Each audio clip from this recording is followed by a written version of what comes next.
Now more Skip happens. Please return Bubbles, your flight attendant, to her fully upright and locked position. Oh, wait a minute. Ladies and gentlemen, please take your seat and buckle up. Seat backs and tray tables in their full upright position. It's another episode of Skip Happens. Your weekly view from 30,000 feet. From the first music lesson to the first paid gig to signing the deal, it's the journey that is the life of an artist. Now, here's your captain and co-captain, a.k.a. your hosts, Skip Clark and Deb Lamphere. Hi, everybody. Welcome. Hi. It's another edition of Skip Happens. Hello, Deb. How are you? I'm great. How are you? I'm good. Oh my goodness. Do you have Christmas decorations up in that? Oh, yeah. Look. You got it. We just did it. Chole Collins is with us. Chole, we just did a podcast the other night, and I gave her a hard time about no decorations up in the living room. So. It had to make up for it then. Yes. We have to show some. Yeah, I just noticed it.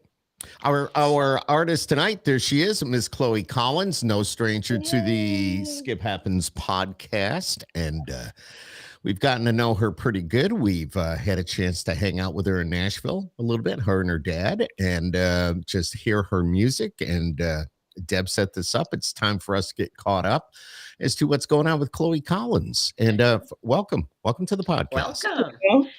No stranger for sure. However, it's been a while. So we were saying before we went live. So we know that you've had a lot of exciting things happening over the last couple of years. Yes, a lot has been going on, and I'm excited to share. Yes, please do. Where shall we start? We are all ears. Let me tell you, because Chole is an independent artist. Going to school, just found out that she's about to wrap all that up and ready to hit the new year, which will be here before you know it. Full steam ahead for this young artist, and you're going to hear a lot of her. So let's get caught up. Chole, what's going on? Yes, so as you know, I'm in school. I'm almost done, which I can't really process right now. I'm not. Everyone's like, "Aren't you sad?" I'm like, I'm still not. Like, I just need to get through finals, then I can be sad. Like, let me just have my moment. Is it Belmont? Yes, Belmont, songwriting major, doing my whole thing. If you're going to go to Belmont, you got to be a songwriter. Yeah. You have to. The stars come out of Belmont, Yes. But so this kind of was a little bit of a long road for you, right? Because you said you took a year off because of COVID. Yes. So I started in 2018, and then I did 2 years, but in the middle of my second year, everything shut down and we were kicked out of our dorms and we had to go back home. And I remember it was spring break and we got an email and they were like, spring break's going to be extended a little bit. And we all were like, because we knew that it wasn't just going to be extended. It was over, like game over, So, as much as we didn't expect it to be extended that long. Yes, we didn't know it was going to be that long. We just knew it was going to be, probably at least, maybe a month. And then, and we were like, oh, no. But that was the rest of my year, Zoom classes and all that. And then the next year, I really debated. I was like, I don't want to take I thought it was just going to be a semester. Because, again, we didn't know how long it was going to last. So we were like, okay, let's think. It was all going to be online. The whole school was just going to be online. Mm-hmm. Weren't going to be on campus. Wouldn't even see my friends, wouldn't get the Belmont experience at all. Wouldn't, just get to go to the events or see any musical acts or shows. And I was like, it's not Belmont. Like that's any school. Might as well just go to, some other state school or something, But I made the decision to take the semester off. And I was like, okay, I'll go back. And then I had to take the next semester off because they were doing the exact same thing. And I was like, okay. So I ended up taking what would have been my junior year off. And then I came back and everyone was like, where'd you go? I was like, funny story. But then my friends said that they wish they would have done that because they had this year online and then they felt like half of their college experience was kind of eaten up, by COVID. And then I got this kind of bonus. I'm totally confused. I'm just saying, wow. How did you, it's like you were probably just hoping that your time at Belmont was done. You wanted to get it over with, it's just. Yes and no. Yeah. The thing is, I love Belmont so much that I kind of wanted to be there longer. I So gotcha. I'm kind of thinking, I want to get the Belmont experience. So I wanted to have that extra Right. year, maybe not a whole year, maybe like just a semester, but I got a year. Mhm, So mhm. that happened. But so it's not a 5th year, it's a 4th year, but it Right. took me 5 years. It took you Yes, 5 years. That's totally, actually kind of a cool totally. story when you try to explain that. It's not my 5th, it's my 4th, but it took me 5 to get, I kind of like that little twist there. But you are right. At Belmont, it is all about the experience. It's all Yes. about what they have to Mhm, offer. mhm. And online, you 100% the right decision, in my opinion, if it were my child. Even though it kind of stinks because you kind of want to graduate with the people that you started with. Yeah. So there's a little bit of a trade-off there. But in the Mhm, end, mhm. you did get what you needed, hopefully, experience wise. And I So, met twice the amount of people because then mhm. I went on 2 study abroad. So this is how Oh, the rest of the time went. I did a Maymester in France. That again Oh, wouldn't have been wow. with Okay. this taking that time off. Yeah. I did a Maymester in the south of France and then they went to Paris. We went to Paris. And it was a cooking trip. So I learned how to cook in Paris. Not a bad place to learn how to cook, And then I did a month-long month-long semester in London. Okay. And we went to Scotland and Liverpool. England and Wales and And yes, we went to the cliffs of Dover. We went to Loch Canterbury. Loch We Ness. went to, did we go? I don't think we did. That would have been cool though. I wish we went. Yeah, the lakes. What are they? They're called locks, I think. So you get the Loch Ness. That whole story about the Loch Ness monster. But I spent some time in England too. In England, that's how I knew it's Wales and England, Scotland, and France. Oh, not France. The United Kingdom. I'm just all over Yes. the place here today. I But don't know anything about geography. yeah, I know you they're know all what? there, but I couldn't tell you where they are. And I But could yeah, not drive on those roads. I'm just saying. no, They were that's like the narrow, and you're driving on the other side, as well as the steering wheel being on the other side. So, yeah, I could never. I did not so, my entire time. so you're going to or you went to Belmont for Yes. songwriting, which we talked about this before. Now, what kind of classes, if somebody wants to do what you're doing as an artist in songwriting, what are some of the classes that you have to take? I mean, you're talking about taking cooking class. Who would have thought? What does cooking class have to do with songwriting, or is it just part of the curriculum? That had nothing to do with it. That's just like the general education, but Mhm. glad I took that. Yeah. Let's see. Songwriting classes, there are some, basic lyric writing classes where, some of it is less teaching and then it's more feedback. It's where you write the song. They give you a prompt and then you write the song and you learn more through the feedback that you get Mhm. from the teacher, Yeah, that's really how you do learn. Yeah, Because you because have to do it. teach Yeah. songwriting, like how would you really do that? But I think the best class that I took was in London, which was a songwriting class, and it was pretty much a boot camp, but in the coolest way. It was like a songwriting boot camp, and it was a week of writing songs, and then it was a week of we had 16 songs in total around all of us because there were 13 of us, and they'd put us in co-writing groups and we'd write those songs. And there were Mhm. 16 songs and we had to cut them down to 8. So we had to vote on our own songs and cut them down to Wow. 8. So it was Wow. kind of competitive. And Yeah. then but it's fun. Like we loved all the songs and we were Mhm, fans of mhm. each other. So it wasn't like cutthroat or anything. And then those 8 songs would get sent to a publisher. So then we went to a studio in London and we worked on our songs. And it was just like the coolest experience ever. And it was a class. Like it counted as songwriting practicum, I think it Oh, that was. sounds cool. Just the That sounds coolest cool. thing in the world. Now, And did you have other students with you that has done what you have done? You've put songs out to radio already. Your songs have been on the radio. I can remember last time we talked, and that's how we got to know each other a little bit. And then I said, "Hey, I know I've been there's an attorney that's friends with me on Facebook, and Wallace Collins." And I remember the fact he went, "That's my dad." I was like, But wait a minute, but what what? a small world. And but did the students in your class, have they done what you've done? I mean, a lot of them have done some really cool stuff. I don't know if they have, I mean, I'm sure some of them have put songs out to radio and Mhm. stuff like that. One of them is a songwriter, but she's also an actress, and she was in a movie that got their songs Grammy nominated, like just Oh, wow. cool stuff like that, just crazy. So it's cool to co-write with everyone, and they've all done completely different stuff and completely different genres too. Like there's country, but there's indie and Christian and Sure. pop punk and just completely different stuff. So it was cool to come together in London and just do our own thing. That's cool. And that was a month long, you had said? Yes, that was a month. Wow. Yeah. So Crazy. you can't get those experiences. Like you have to really go through a college to get that set up. It's not Yes. like I could just turn around and say, I want to go participate in that type of program Right, and just be right. in it, Yeah. So it's definitely something people should really take advantage of if they could, figure that out. Yes. Yeah. So, wow.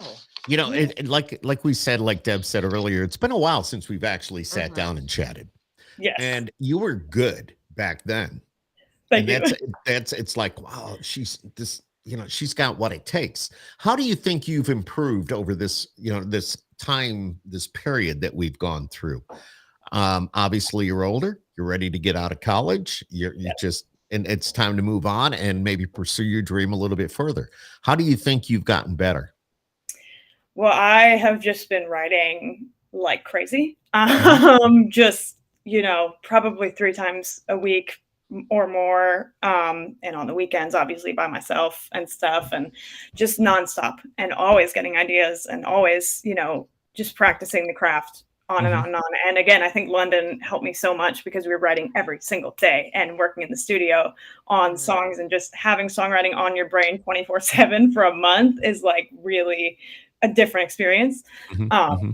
So I think I've felt myself improve, at least in being able to adapt in a writer's room and, learning to kind of figure out what I want as an artist as well, what I want my own songs to sound like. And because I was like, I don't know what my genre is. I don't know what I'm doing. Every song sounds completely different. Clearly, like you'd hear every song and it'd just be completely different than the last one. But now I'm kind of owning that, and I'm kind of like, yeah, I'm a little bit of everything, and I like that. So it's a little bit of a Taylor Swift there. Yeah. Because she's words a little right bit out of of my everything. mouth. Yeah, exactly. I mean, that's great. Is Yeah. everything.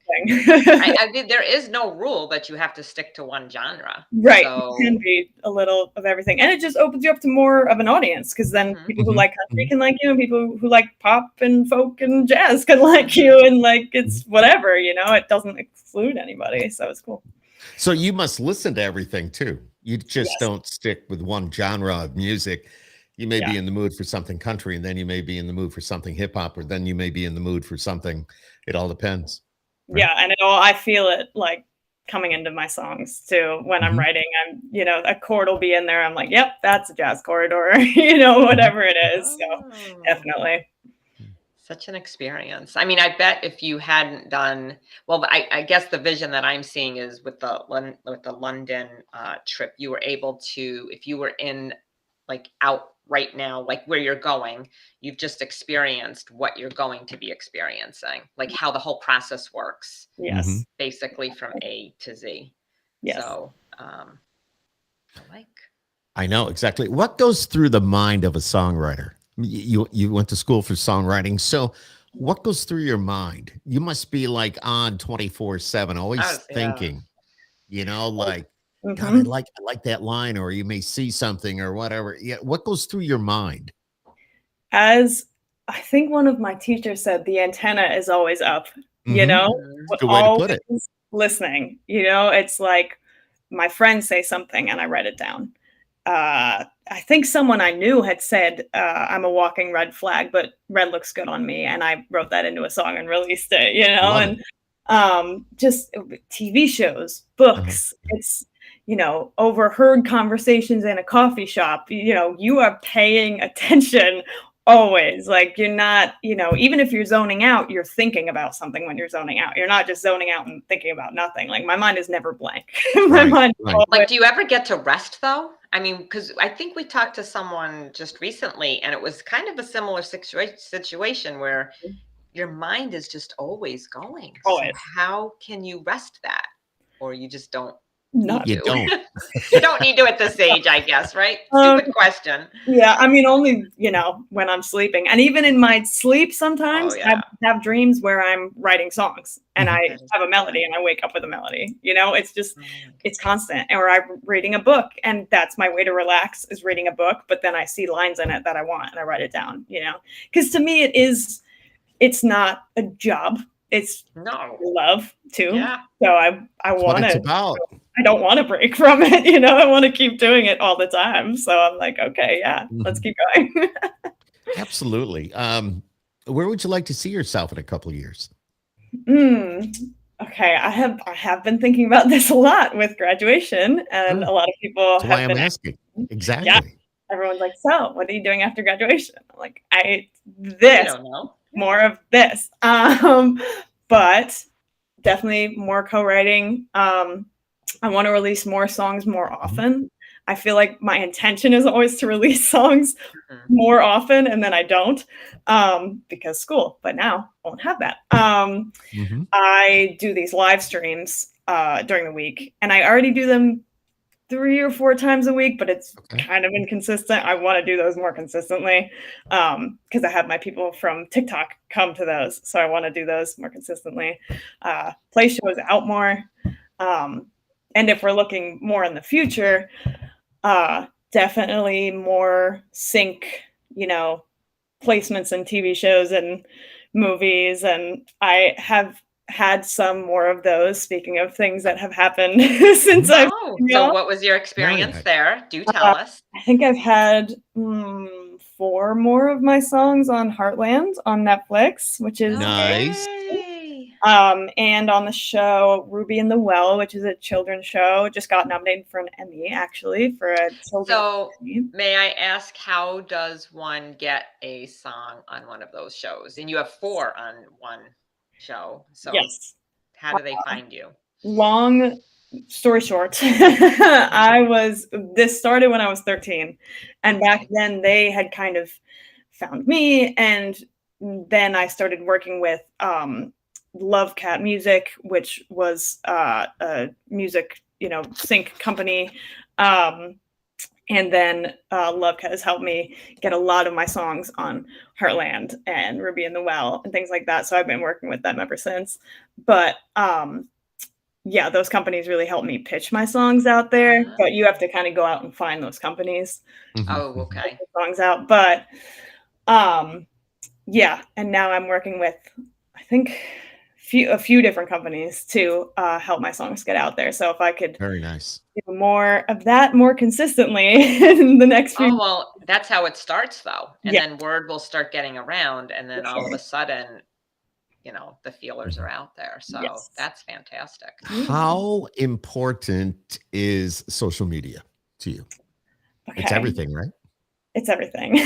To me, it's everything. And people ask this, artists starting out ask, how important is it really? Because, a lot of people don't want to get on TikTok, and I understand that. But it changed my life. During Mhm. COVID, I made that TikTok account, and I wouldn't have as many followers and fans. And, I have a whole Discord server where everyone Mhm. chats in it, and I tell them where I'm going live, and everyone comes, and they want That's so t-shirts, awesome. like, it's a whole thing. And I've, let's see, 102,000 followers on TikTok.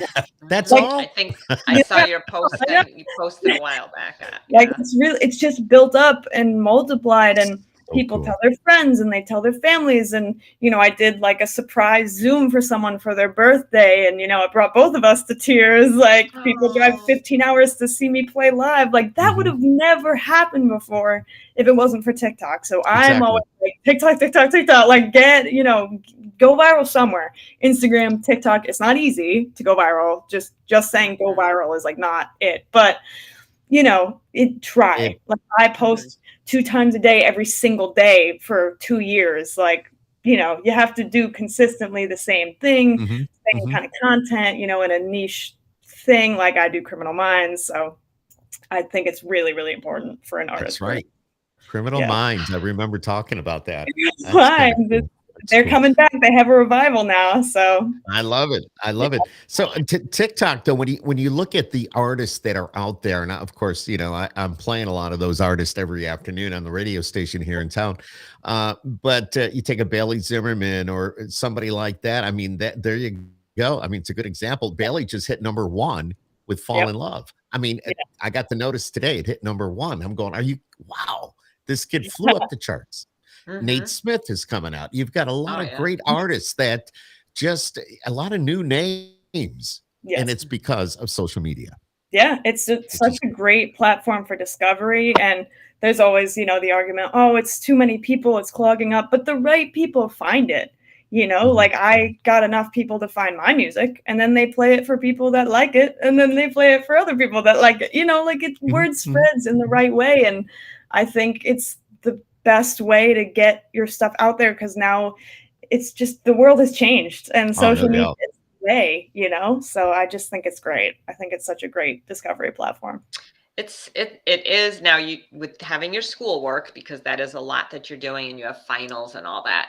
And we've mentioned before, social media is like a whole nother job in itself. Yes, and is. You're doing this yourself now, right? Yep. Currently on top of schoolwork. Yep. On top of performing. Yes. And on top of now you're graduating and moving to an apartment. So it's, and it's not abnormal for us to be busy with everyday life, but to go and handle that whole other entity just blows my mind. It's to have to keep up with it. Keeping up with it. It's crazy. Like I'll even be playing a show live, and then I have to look at my TikTok right after my show and make sure to post, at the right time or whatever. It's so like it's a lot. It's its own thing. It's its own thing. Like there's music, and then there's my social media. Like it's its own thing. So that's my social media management has become quite the job. It's so important. And I think that's what I was getting to when I asked how important is it? It's very important. Yes. You as a new artist, although you've been around a few years, but you've been going through school in Belmont. So, I mean, social media is everything. And you get TikTok is everything right now. That's the platform. And like I said a moment ago, too, all those new artists coming off of TikTok, they're getting noticed and they go viral, and it's crazy. Yes. Another one I can think of is Zach Bryan. Was Something in the Orange. Yeah. Yep. Yeah. And there's another one. Oh my goodness, Tennessee. It's a female artist. And Mahoney. Is it Megan? Thank you. Yes. Megan Mahoney. I love that song. Yes. I'm wearing Tennessee Orange for him or for you. Yeah. Yep. So, but it's great. It's a great platform for you. So it's although I prefer live performances myself. Yeah. That's me. But I'm an old fogey now, so there's something about hearing applause in person. Oh yeah. After or having your songs sung back to you by your fans. That too. That's really a life-changing thing. Although I did do that online, because I did a Zoom party with some of my fans, and they sang my song "Partner in Crime" back to me, and that was a life-changing experience. It was only like cool. Them, but still wild. Like, how do you know the words that I wrote in my bedroom? How does that work? That's crazy. Yeah. Now, "Partner in Crime," that was a couple of years ago, right? Yes. That song came out a couple of years ago. You just dropped something in April? Yes. That's on you. Yes, I did.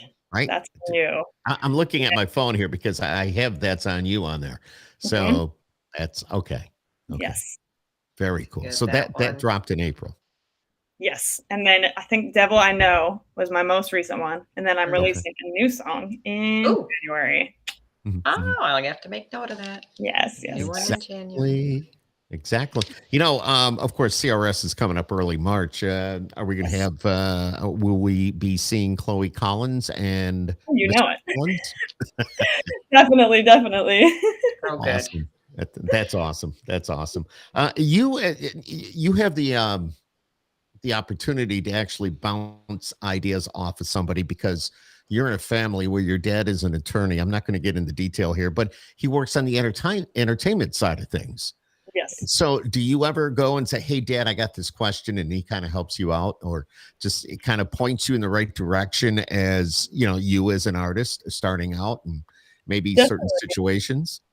I mean, he's definitely helped me with contracts that Yeah. I Oh, of course. not Yep. known how to read. And if I had to hire a lawyer, I would have trusted whatever they said. I would have been like, sure, yep, sure, that's what that says. Yep, But exactly. yeah, I do not know how to read legal jargon. I should probably learn, but I don't know. So I'm always like, what does this say? He was really helpful with my copyright law class. And my music publishing class. I was like, just read this assignment for me, please. But yeah, no, he's really helpful and for, management questions To and, have that like, guidance, which a is pretty lot. cool. Mm-hmm. Yeah, yeah, Definitely yeah. going to help you out a lot. There's no doubt. It's Yes. just, There's no that's doubt. a whole nother side again of this big business Mhm. that you just have to at least be knowledgeable of. You don't have to know everything, but be knowledgeable, and that's where you get your guidance from there. So Exactly. And that is also why Belmont is cool, because I have a music business minor. And so I've learned a Mhm. lot about the business side too. So that has been very helpful. Which you have to do. If you are going to do what you're doing, being an independent artist, you need to have that business side, at least maybe in the back of your mind, to be able to kind of, I have no business sense. Deb will tell you that. But just a little teeny bit, but all right, he's a more little bit. geek. He's more geek. I'm I'm more geek. business. I'm But this you much need geek. that. All kidding Yeah. aside, you need that. Yep. So Yes. Yeah. that's cool. Yeah. Very That's important. cool. That's cool. Do And you? go ahead. I was just curious because you do have a wide variety, or you seem to have a love for both singing and songwriting. Yes. It's coming out in the conversation. But do you find that you might try to progress more in one direction than the other? That's a good question. I have thought about, if I go more of the songwriting route, or if I was to sing something that I didn't write. And I think if there was really an incredible song and there was a way for me to still, like if the song got huge Mm-hmm. and it was worth the risk of Absolutely. doing it, then I would do it. And I would definitely, like, I write for other people still, if I'm in a write and the other person is an artist too, I'm like, definitely, like, you take the song, go for it, So I think I'm definitely balancing it right now and doing both. Because why not do both? Why not keep options open, So I think I'm definitely open to both. And if my life goes one way or the other, I don't think I'd be disappointed. You'd be fine with it. Yeah, I guess that's what I was kind of wondering. If you'd be fine, if you had a preference, and you might want to pursue one, but sometimes things naturally work out the way they're supposed to. So I kind of see you more on the performing side, though, just with the movies and the acting and the singing and definitely. And I just love being on stage. There's something about it. Have you been to the Bluebird? Yes, I have. Oh, I love it so much. I miss it. I haven't been there in a minute, but I have performed there quite a few times. So intimate, so quiet. Very, very quiet. Oh my God. Talk about hear a pin drop like there. Oof. Because they're there to hear the artist. And they want to hear the guitar. They want to hear the voice. They want to hear everything. You don't talk in the Bluebird. Not when an artist is playing. Absolutely No, you not. don't. That is against us. Yes. Publishing deal. Have you thought about that? Yes, I have. And again, I have my sync deals. They're all non-exclusive though. So like I keep my rights. When the right deal comes along, sure. And obviously my dad is gonna help me, and he's always a little hesitant because he's like, you own all your rights now. That's a good thing. Keep that forever. And I'm like, well, maybe not forever. I'm